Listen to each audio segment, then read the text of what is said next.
Welcome to simply Shenba. இன்றைக்கி வந்து நம்ம பச்சை மஞ்சள் துவையல் எப்படி செய்யலான்னு பார்க்கலாம். பாருங்கள், நான் பச்சை மஞ்சள் எடுத்திருக்கேன் 2. அதுக்கப்புறம் இதுக்கு தேவையான பொருட்கள் என்னென்னு பார்த்தீங்கன்னா, கொஞ்சம் கடுகு, சீரகம், தேங்காய் துருவல் கொஞ்சம், பெரிய வெங்காயம் ஒன்று பெருசாக, அப்புறம் கருவேப்பிலை, வரமிளகா நீங்கள் காரத்துக்கு ஏற்ற மாதிரி எடுத்துக்கோங்க. நான் 4 எடுத்திருக்கேன். அப்புறம் ஒரே ஒரு சின்ன சைஸ் தக்காளி, 2 பல் பூண்டு. இப்போ வந்து இந்த மஞ்சளில் நம்ம இந்த தோல் சீவி எடுத்துக்கலாம். இப்படி சீவினாலே பாருங்கள் இப்படி வந்துடும். இப்படி எடுத்தாலே வந்துடும் தோல். மஞ்சள் பாருங்கள், தோல் எடுத்துகிட்டு நான் ரவுண்டாக கட் பண்ணி வச்சுருக்கேன். கட் பண்ணும்போதே பாருங்கள் நம்ம கையில் இப்படி நல்லா பிடிச்சிக்கும். இப்போ வந்து அடுப்பில் ஒரு கடாய் வச்சுக்கலாம். கொஞ்சம் எண்ணெய் ஊற்றிக்கலாம். நான் கடலை எண்ணெய் தான் ஆட் பண்ணுறேன்.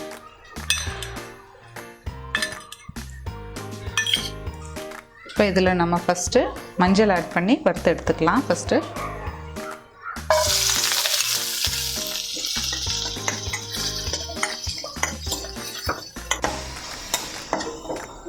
பச்சை மஞ்சள் பார்த்திங்கன்னா இது வந்து ரத்தத்தை சுத்திகரிக்கும். வயிற்று சம்மந்தப்பட்ட பிரச்சனைகள் எல்லாமே வந்து சரியாகும். முக்கியமாக பார்த்திங்கன்னா குடல் பிரச்சனைகள், அப்புறம் செரிமான தொந்தரவு இருக்கிறவங்களுக்கு எல்லாமே வந்து இது ஒரு நல்ல ரிசல்ட் கிடைக்கும்.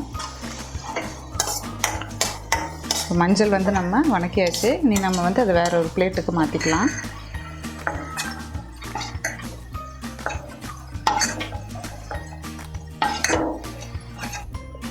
அதே எண்ணெயில் நம்ம பெரிய வெங்காயத்தை ஆட் பண்ணிக்கலாம்.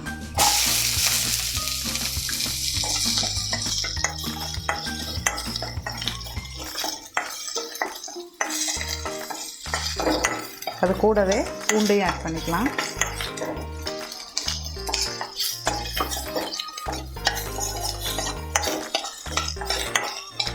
வரமிளகா,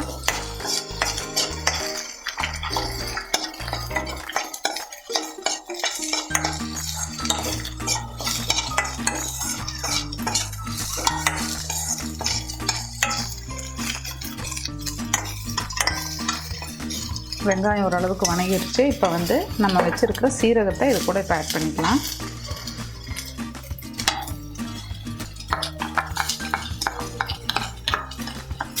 இப்போ இது கூட தக்காளியும் ஆட் பண்ணிக்கலாம்.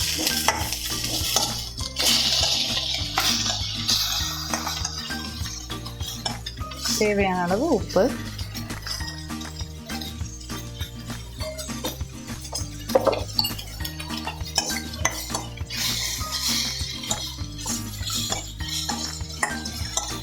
கொஞ்சம் நல்லா வணங்கட்டும்.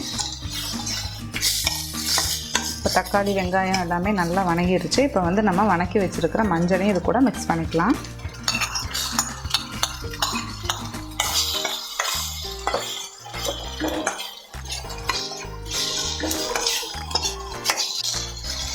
பச்சை மஞ்சள் பார்த்திங்கன்னா எதிர்ப்பு சக்தி அதிகமாக கொடுக்கும். எதிர்ப்பு சக்தி கம்மியாக இருக்கிறவங்க இதை அடிக்கடி எடுத்துகிட்டு வந்தால் எதிர்ப்பு சக்தி அதிகரிக்கும். இப்போ இது நல்லா வணங்கிருச்சு. நம்ம அடுப்பை ஆஃப் பண்ணிவிட்டு தேங்காய் நம்ம ஆட் பண்ணிக்கலாம். நான் ஒரு 2 ஸ்பூன் அளவு தேங்காய் எடுத்து வச்சுருக்கேன், துருவன தேங்காய். இதை அது கூட மிக்ஸ் பண்ணிக்கலாம். மிக்ஸ் பண்ணி வச்சு சூடு ஆறட்டும். அப்புறம் நம்ம இதை அரைச்சி எடுத்துக்கலாம். சூடு ஆறிடுச்சு. இப்போ வந்து இதை நம்ம அரைச்சி எடுத்துக்கலாம்.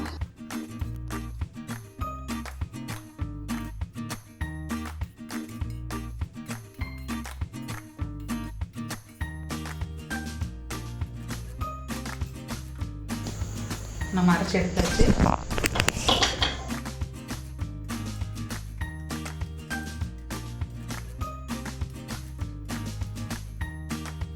இதில் வந்து நம்ம தாளித்து இதில் கொட்டிக்கலாம். தாளிக்கிறதுக்கு கொஞ்சம் தேங்காய் எண்ணெய் ஊற்றிருக்கேன். எண்ணெய் சூடாகட்டும். கடுகு கருவேப்பிலையை மட்டும் போட்டுக்கலாம். போதும்.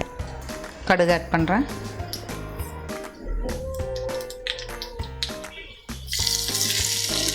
கருவேப்பிலை,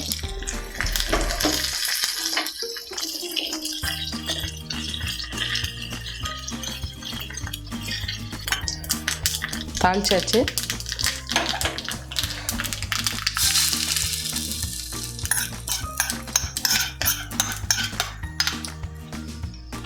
அவ்வளோதாங்க, மஞ்சள் துவையல் ரெடி ஆயிடுச்சு. நீங்களும் இதை ட்ரை பண்ணி பார்த்துட்டு கமெண்ட் பண்ணுங்கள். சிம்பிளி ஷென்பா சேனலை சப்ஸ்கிரைப் பண்ணாதவங்க சப்ஸ்கிரைப் பண்ணுங்கள். கூடவே பெல் பட்டனையும் ப்ரெஸ் பண்ணிடுங்க. தேங்க்யூ.